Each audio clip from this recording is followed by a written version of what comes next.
Boa tarde a todos. Nós estamos iniciando nesta oportunidade mais um estudo no livro de Romanos.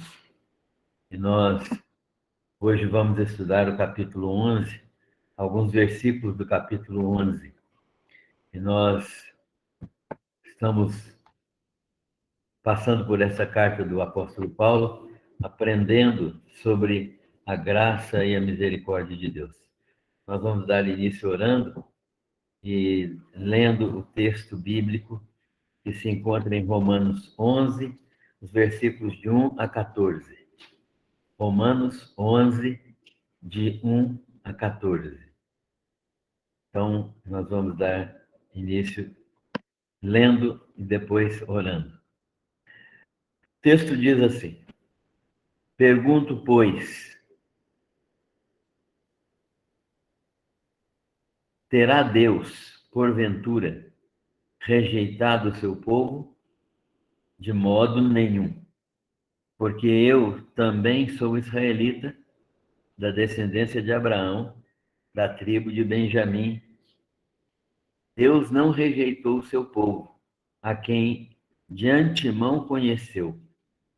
Ou não sabeis que a Escritura refere a respeito de Elias, como insta perante Deus contra Israel, dizendo: Senhor, mataram os teus profetas, arrasaram os teus altares, e só eu fiquei e procuram tirar minha vida. Que ele disse, porém, a resposta: Reservei para mim 7.000 homens que não dobraram os joelhos a Baal. Assim, pois, também agora, no tempo de hoje, sobrevive um remanescente segundo a eleição da graça. E se é pela graça, já não é pelas obras, do contrário, a graça já não é graça. Que diremos, pois? O que Israel busca, isso não conseguiu, mas a eleição o alcançou, e os mais foram endurecidos. Como está escrito: Deus lhes deu espírito de entorpecimento, olhos para não ver e ouvidos para não ouvir até o dia de hoje. E diz Davi: torne-se-lhes a mesa em laço e a armadilha em tropeço e punição. Escureçam-se-lhe os olhos para que não vejam e fiquem para sempre encurvados nas suas costas. Pergunto, pois, porventura tropeçaram para que caíssem? De modo nenhum, mas pela sua transgressão veio a salvação aos gentios, para pô-los em ciúmes. Ora, se a transgressão deles redundou em riqueza para o mundo, e o seu abatimento em riqueza para os gentios, quanto mais a sua plenitude. Dirijo-me a vós outros, que sois gentios, visto, pois, que eu sou apóstolo dos gentios, glorifico o meu ministério, para ver se, de algum modo, posso incitar à emulação os do meu povo e salvar alguns deles. Amém. Senhor, nós te agradecemos pela tua palavra, pedimos que, ao estudá-la nesta tarde, nós tenhamos um coração aberto, sensível às orientações, instruções, iluminação do teu Santo Espírito. Visita-nos, abençoa-nos, nós te rogamos em nome de Jesus. Amém. Irmãos, estamos estudando esta carta que o apóstolo Paulo escreveu aos crentes de Roma e temos chegado a muitas conclusões nesta carta. Temos visto quanto a misericórdia de Deus tem abençoado judeus e gentios, salvando-os pela graça mediante a fé. Deus tem trabalhado nos corações de gentios e judeus que estão em situação de igualdade perante Deus, porque todos pecaram. E se todos pecaram, estão destituídos da glória de Deus, né? Perderam a comunhão com Deus, não vivem mais de acordo com a vontade de Deus e não podem estar gozando a presença de Deus. O Evangelho de Jesus Cristo, entretanto, pregado aos judeus, pode levá-los pela fé ao reconhecimento do Messias Salvador. Deus tem uma aliança com Abraão e sua descendência. E a sua descendência, por causa da dureza do seu coração, foi rejeitada temporariamente por ter rejeitado o Messias, não é? Nós encontramos isso nos evangelhos, quando Jesus foi rejeitado pelos judeus, pela maioria deles, pela nação como estrutura orgânico, funcional, né? Como a nação de Israel, rejeitou Jesus, rejeitou o seu governo, e por isso mesmo eles ficaram afastados de Deus, e Deus os rejeitou temporariamente. Mas o Evangelho de Jesus Cristo foi pregado e levou os gentios à conversão. Do mesmo modo, ele pode levar judeus à conversão e ao reconhecimento do Messias como Salvador.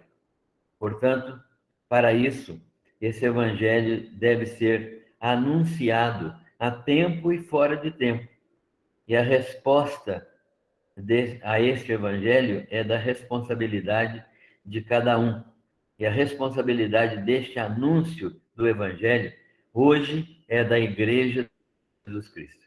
De modo que a Igreja tem a ordem de Jesus de ir por todo mundo pregando o Evangelho, incluindo também os judeus, que precisam de ser reconhecidos, precisam de ser atingidos pelo Evangelho.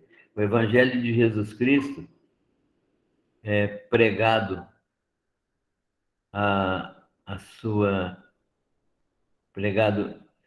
sua nação, ao seu povo, pode produzir neles, pela fé, a mesma resposta positiva que produz nos gentios, né? Nós sabemos que a nação de Israel está temporariamente rejeitada por causa da sua rejeição ao Senhor. Não foi Deus quem rejeitou Israel, mas foi Israel quem rejeitou ao Senhor. A responsabilidade é de Israel.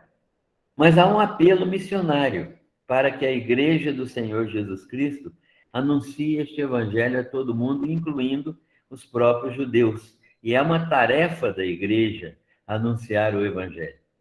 Há um apelo missionário para cada um de nós, para pregar, para contribuir, para orar pelos judeus e por todo o mundo, mas principalmente pelos judeus, porque sua restauração e sua conversão redundarão em bênção para o mundo. Paulo está nos ensinando que se a rejeição de Israel trouxe bênção para a igreja, né? Deus começou a tratar com a igreja por causa da rejeição de Israel. Se a rejeição de Israel temporária produz bênção para a igreja, imagine o que será da sua readmissão na presença de Deus. Imagine o que será, redundará em bênção para o mundo a sua conversão e a sua restauração à posição original de povo de Deus. Então, Paulo está argumentando desta maneira, porque ele tem um desejo muito grande de ver os seus compatriotas salvos.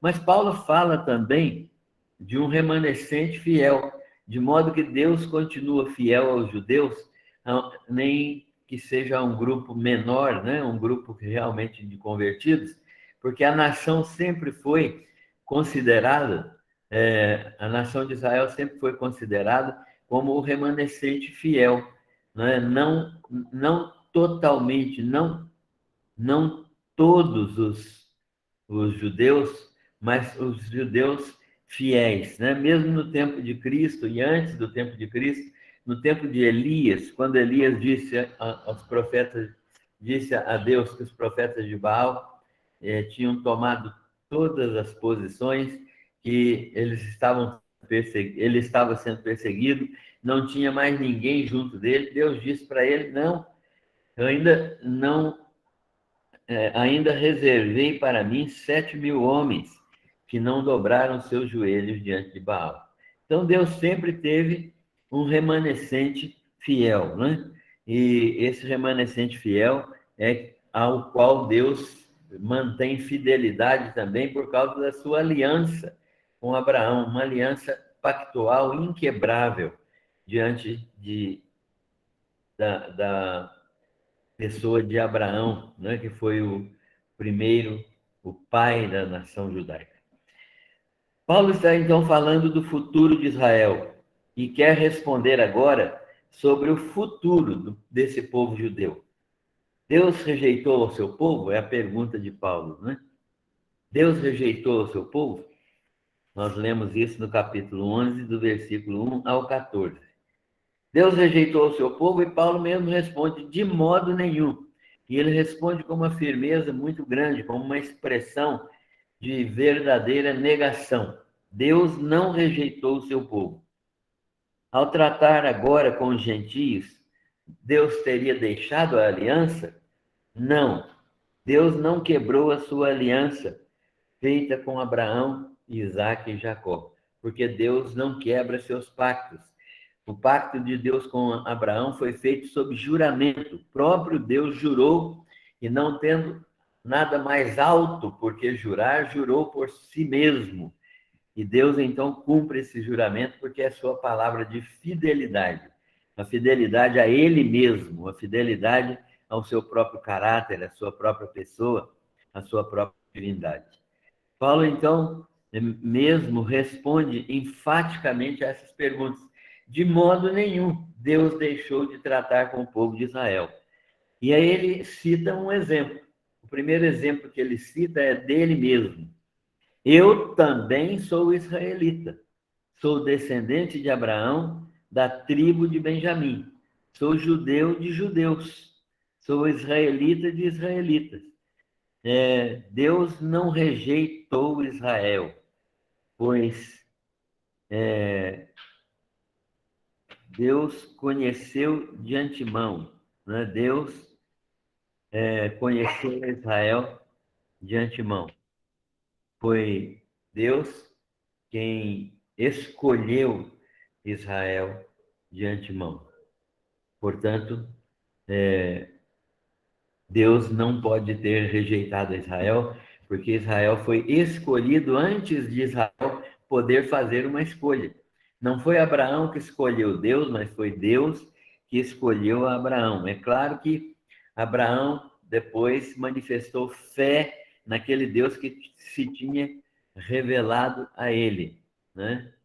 Abraão, Deus escolheu Abraão e Abraão manifestou sua fé quando Deus lhe disse que sua descendência seria como as estrelas do céu.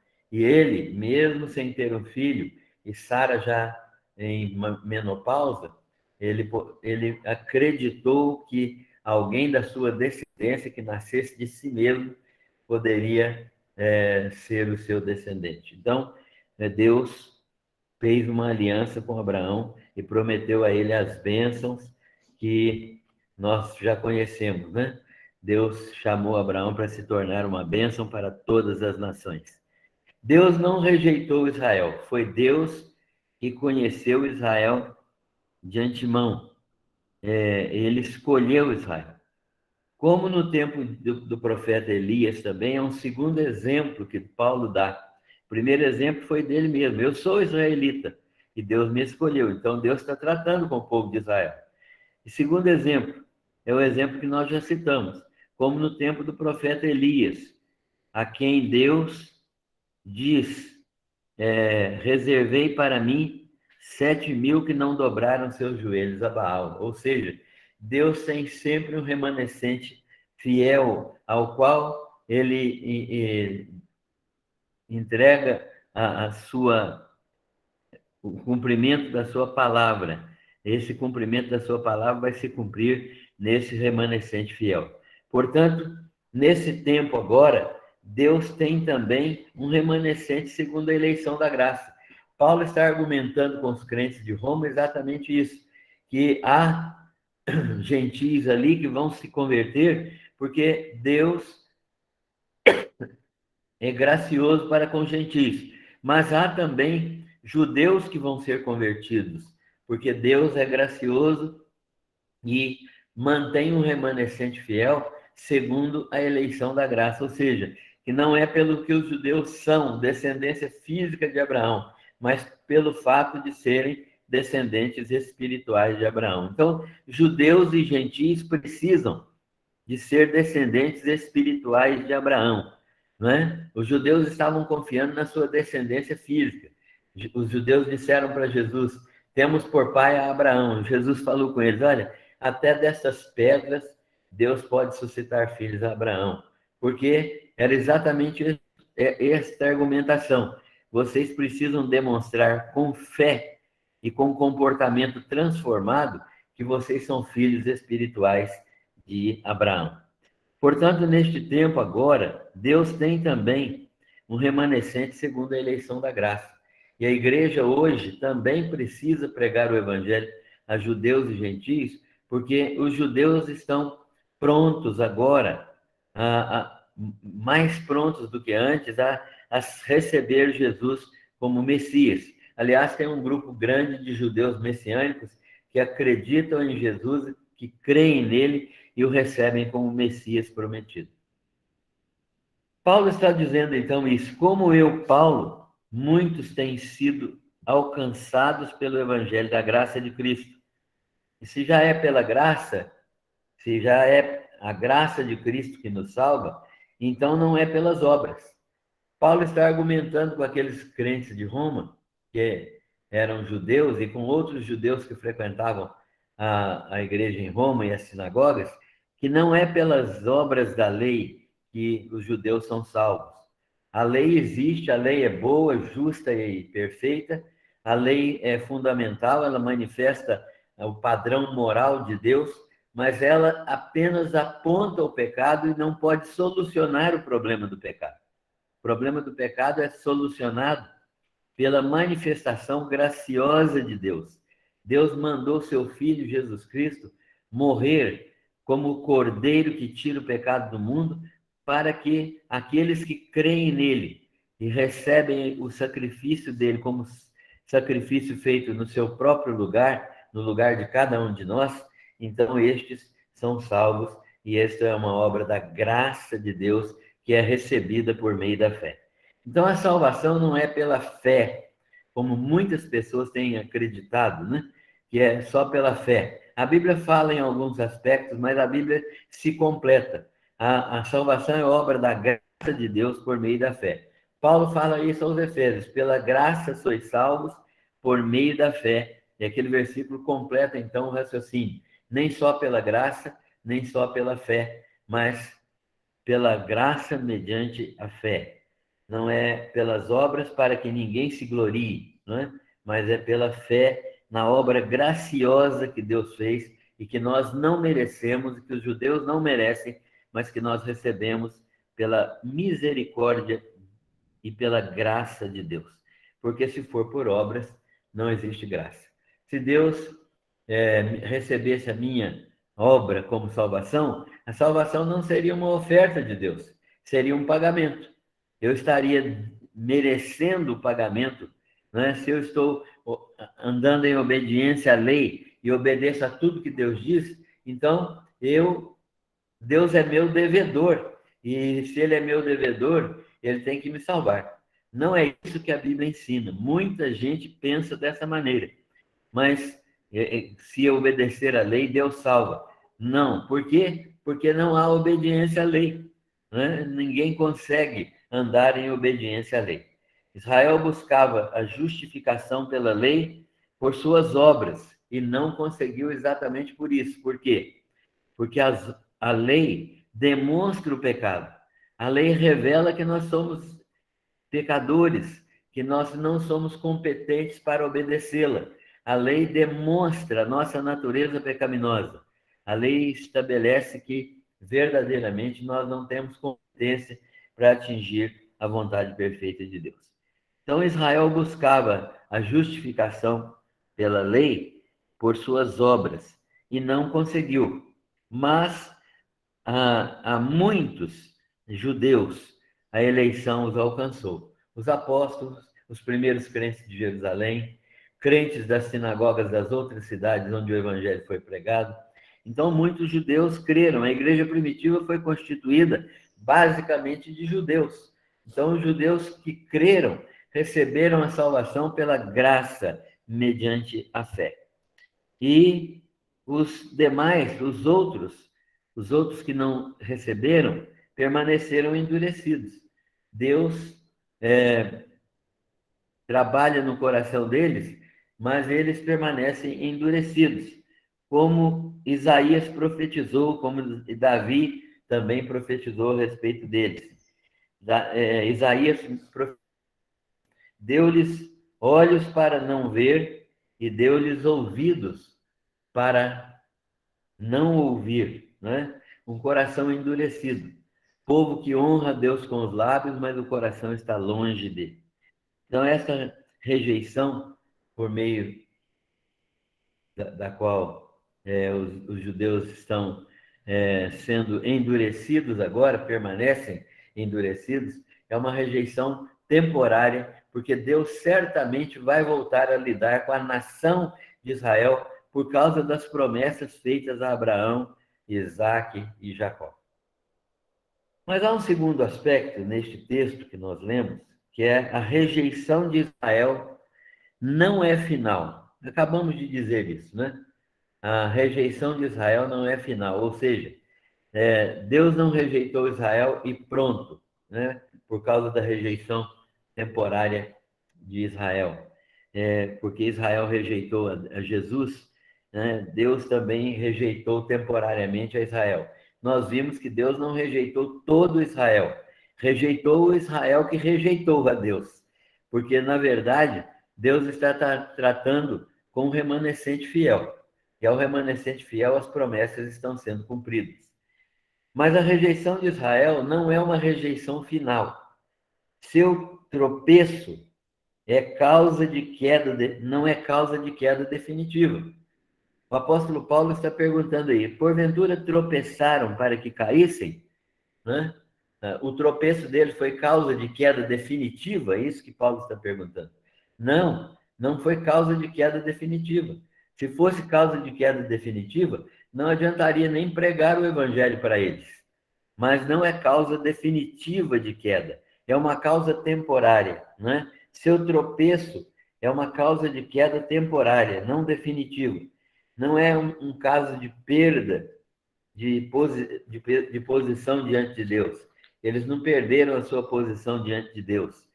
Novamente, Paulo responde enfaticamente a essa pergunta.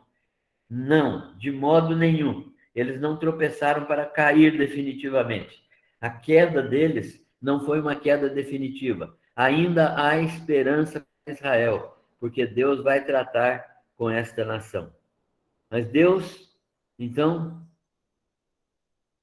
segundo o que o apóstolo Paulo nos ensina, usando de misericórdia pela transgressão dos judeus, trouxe para eles salvação e trouxe por meio dos gentios, mas trouxe salvação também aos gentios, de modo que Deus agiu, segundo o apóstolo Paulo nos fala, produzindo ciúmes na nação de Israel, né? Porque a nação de Israel tinha um sentimento de exclusividade. Eles achavam que eles eram os únicos queridinhos do Senhor. E agora eles estão vendo que Deus tem um outro povo, que Deus está chamando e constituindo um outro povo agora que é constituído de judeus e gentios, e que é a igreja do Senhor. Esse povo separado, corpo de Jesus Cristo, a igreja do Senhor, não significa que Deus não vai tratar novamente com os judeus. Pelo contrário, ele vai tratar novamente com os judeus. Paulo está explicando exatamente isso neste texto. Deus, usando de misericórdia, pela transgressão dos judeus, trouxe salvação aos gentios. Ou seja, Paulo está ensinando que a transgressão dos judeus temporária e a sua rejeição temporária é uma rejeição que permite a Deus chamar um outro povo, constituir um outro povo, um mistério que foi visto no Novo Testamento. Qual é esse mistério? A unidade de dois povos em um único povo. Né? Paulo fala disso no capítulo 2 de Efésios, quando ele ensina ali sobre a constituição de um novo povo, cuja base são os apóstolos. Né? A pedra fundamental é Jesus, e as bases do edifício que está sendo construído as bases são apostólicas. Por isso, nossa igreja, nós somos crentes apostólicos, né? Por quê? Porque nossa base é o ensinamento dos apóstolos. Paulo, então, está dizendo, se a transgressão dos judeus redundou em riqueza para o mundo, né? Se o mundo pode ser enriquecido pela transgressão dos judeus, ou seja, se a mão de Deus, por causa da transgressão dos judeus, ampliou a bênção e prometeu a Abraão para todas as nações, isto é, se a transgressão dos judeus redundou em bênção, em riqueza para o mundo, e o seu abatimento, não é, a sua queda temporária, em riqueza para os gentios, permitindo a salvação dos gentios, quanto mais a sua plenitude. Paulo está dizendo, olha, se aquilo que aconteceu com os judeus, de endurecerem o coração, redundou em bênção para o mundo, e se a sua rejeição temporária redundou em bênção para os gentios, de modo que os gentios, no seu abatimento, foram enriquecidos pela graça de Deus, quanto mais a plenitude dos judeus, quanto mais acontecer aquilo que está previsto pelos profetas, que vai permitir que os judeus sejam restaurados à sua condição. Então, Paulo está dizendo, o que eu estou fazendo como apóstolo dos gentios, para que eles compreendam esse mistério, é realizar o meu ministério com excelência, para despertar no meu povo judeu, a graça do evangelho e salvar alguns deles. Paulo, então, está dizendo que ele trabalha diuturnamente para que o evangelho pregado aos gentios produza uma reação positiva nos judeus. Que eles, vendo a graça atingindo aos gentios, eles possam resolver também crer nas promessas feitas a Abraão, Isaque e Jacó, e crer no Messias, Jesus Cristo, que veio trazer salvação aos judeus e, por fim, a restauração da nação de Israel. Então, isto é o que Paulo está defendendo neste capítulo, do qual nós estamos estudando esses 14 primeiros versículos. Paulo, então, está defendendo a posição de que Deus está livremente falando com judeus e gentios por meio da graça do Evangelho. E Paulo está fazendo o melhor que pode como apóstolo dos gentios para que eles sejam emulados, para que haja emulação, ou seja, suscitando uma inveja santa neles, para que eles, vendo que a graça atingiu gentios e judeus e os colocou na igreja de Cristo, eles possam, aqueles que não estão endurecidos, possam se voltar com a mesma fé para o Senhor Jesus Cristo, crendo nele como Messias enviado de Deus. Este é o mistério que Paulo está nos ensinando e demonstrando aqui no capítulo 11, mostrando que Deus não rejeitou os judeus temporariamente e que há um futuro para Israel, que esse futuro para Israel é um futuro que está previsto nas profecias e que vai ser cumprido plenamente na segunda vinda do Senhor Jesus. Concluindo, o apóstolo Paulo, inspirado pelo Espírito Santo, está dizendo que a rejeição dos judeus para com Cristo levou à rejeição temporária por parte de Deus. Os judeus foram capazes de rejeitar o Senhor Jesus, então Deus também os rejeitou temporariamente, né? A rejeição foi dos judeus e Deus suspendeu temporariamente seu programa para com os judeus. Agora ele está agindo na igreja, agindo de modo que judeus e gentis constituem um povo que é o corpo do Senhor Jesus Cristo. Mas isso não significa que Deus abandonou os judeus, abandonou as promessas feitas a Abraão, Isaque e Jacó. O apóstolo Paulo, então, inspirado pelo Espírito Santo, está dizendo isso, que a rejeição dos judeus para com Cristo levou à rejeição temporária dos judeus por parte do próprio Senhor. Mas, e sempre tem um mas, Deus, por sua graça, misericórdia, trouxe, pela fé, salvação aos gentios. E deste modo os gentios se tornam participantes das bênçãos espirituais contidas na aliança de Deus com Abraão e sua descendência. Os judeus são abençoados por causa da aliança de Deus com Abraão. Depois nós vamos ver que nós fomos enxertados na oliveira, né? Nós não éramos oliveira brava, os gentios, fomos enxertados na oliveira, que é o próprio Jesus. E os ramos naturais foram cortados, né? Temporariamente. Paulo vai explicar isso depois. Nós vamos ver isso no próximo estudo. Então, estas bênçãos espirituais contidas na aliança de Deus com Abraão e sua descendência pertencem também aos gentios por meio da fé, né?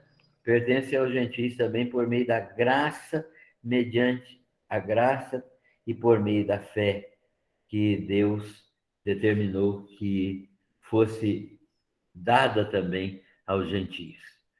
E isto faz, então, um sentido, porque agora nós sabemos que Deus trata com gentios e judeus do mesmo modo, e que mesmo os judeus que estão endurecidos serão atingidos no final dos tempos pela graça e pela misericórdia de Deus.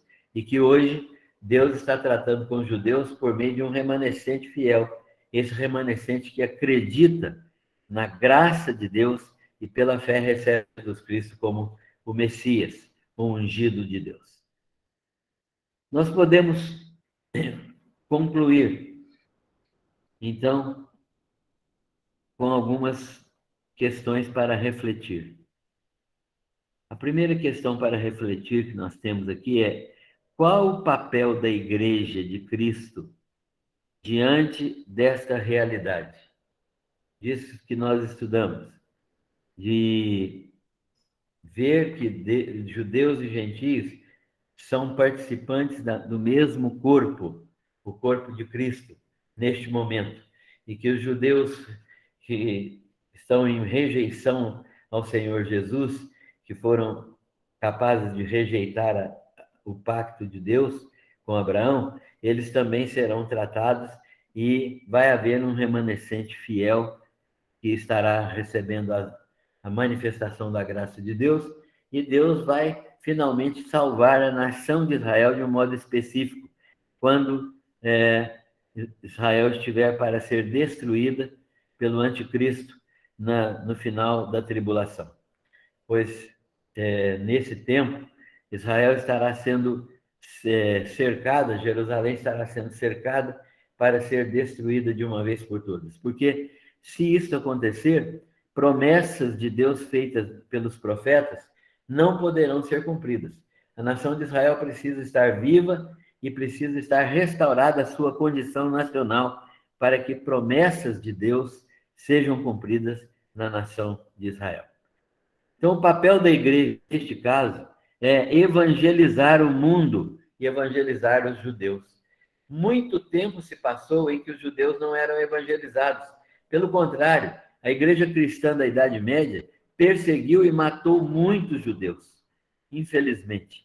E os evangélicos, depois da reforma protestante, esqueceram. Mas, felizmente, de uns anos para cá, tem sido reavivada a chama da evangelização dos judeus, e isso tem produzido bons resultados. Por isso, Qual o papel da Igreja de Cristo diante desta realidade hoje?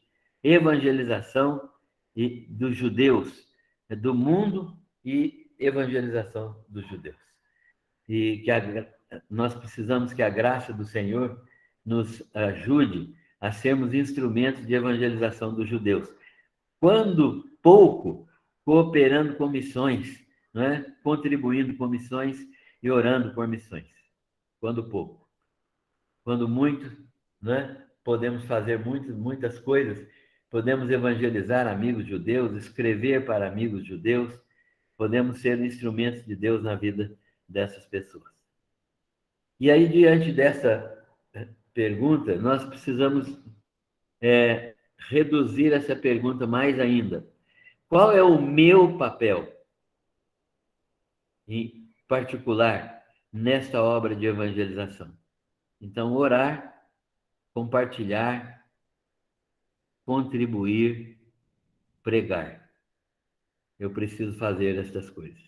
Pregar o evangelho, contribuir, compartilhar com aqueles que estão ao meu redor, orar intercessoriamente, pedindo que Deus trabalhe no coração deste povo, que é o seu povo, o povo que ele escolheu.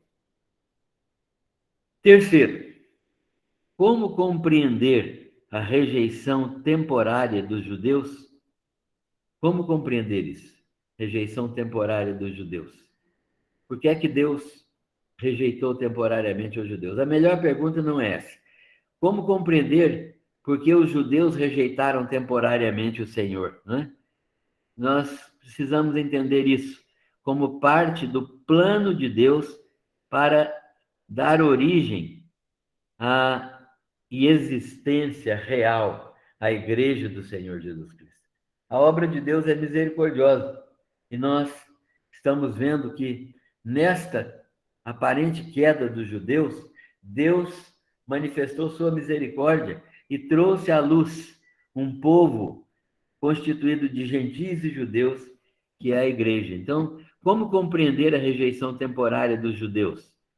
Como parte do plano eterno de Deus para dar origem, existência à igreja do Senhor Jesus Cristo.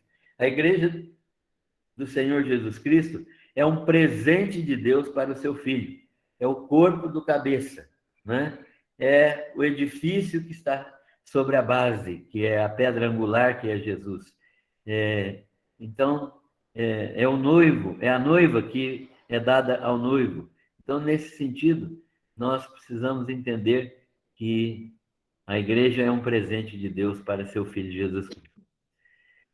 E quarto e último motivo de reflexão, a plenitude dos judeus enriquece o mundo, né? Nós já falamos sobre isso, dizendo que quando os judeus entrarem novamente numa relação pactual com Deus, restaurarem essa condição pactual, a plenitude dos judeus vai enriquecer o mundo. Se isso acontecer, se a sua rejeição abençoou os gentios, quanto mais a sua plenitude abençoará o mundo. O mundo será abençoado, então, pela plenitude dos judeus quando isso acontecer. O que é que a Bíblia ensina a respeito disso? Que vai haver um reino milenar com a manifestação soberana de Jesus Cristo e um tempo de prosperidade e paz como o mundo jamais viu para todas as nações do mundo. Não haverá guerras, não haverá fome, não haverá nenhum tipo de manifestação pecaminosa e as nações virão a Jerusalém anualmente para adorarem em Jerusalém. E nós encontramos isso em Isaías, em Ezequiel, encontramos isso em Zacarias, e essas promessas, essas profecias ainda não foram cumpridas. Serão cumpridas na plenitude dos judeus, quando os judeus se tornarem salvos como nação, né? E como nação eles forem utilizados para abençoar o mundo, como nunca foi feito, como nunca aconteceu com eles desde que existe a nação. Deus escolheu a nação de Israel para ser bênção para o mundo, mas eles não foram bênção para o mundo do modo como Deus planejou. Ainda serão, porque Deus não falha nas suas promessas e ele vai fazer com que isso aconteça no reino milenar, quando Jesus verdadeiramente for rei de Israel, coisa que ainda não aconteceu e que foi prometida nas profecias. Temos chegado ao fim do capítulo, do texto de hoje, né? Romanos 11, de 1 a 14, e nós gostaríamos de abrir agora espaço para a participação de todos. Nós vamos fechar a gravação e depois vamos continuar conversando com aqueles que quiserem participar.